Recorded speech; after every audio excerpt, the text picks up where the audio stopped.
These farmers are harvesting seaweed in their village on the Kenyan coast. This wasn't always their crop. In the past, many of these farmers grew cassava and maize. They shifted to farming seaweed because of higher temperatures, rising sea levels, and drought that have made farming the land increasingly difficult. Seaweed farming was introduced to Kenya in 2008 and has since expanded to cover 20 villages.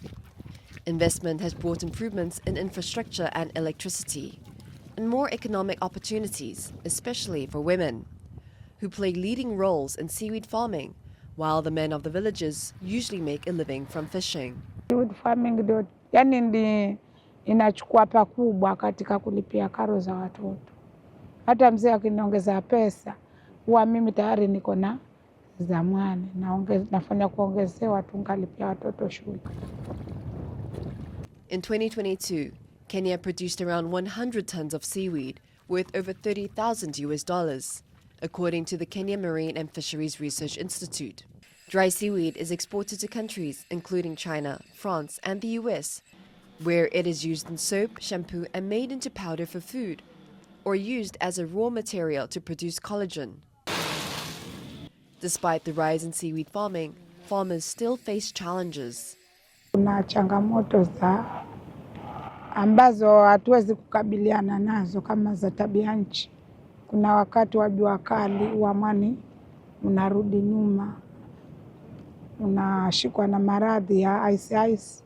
Kuna wakati ule wa mvua mwani ni mwingi, lakini wakati wa kukausha ndio shida. Nachukua muda mrefu kukausha, alafu pia mahali pa kukaushia inakuwa shida.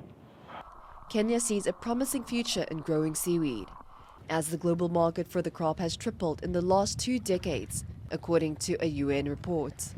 For neighboring Tanzania, seaweed has become the country's 3rd largest export, and the industry employs some 26,000 people. Kenya is still a long way behind, but farmers are already thinking in terms of added value. We are hoping to, at least in Kenya, to have an industry which can extract the pure carrageenan, so that we farmers from Kenya can be able to export the carrageenan to other countries rather than exporting the raw material, because with the raw seaweed it's less value. For these farmers, climate change is forcing people to make a living off the sea instead of from the land, a trend likely to be seen around the world as the climate crisis worsens, upending ways of life that had previously endured across countless generations. Chang and Chi for TaiwanPlus.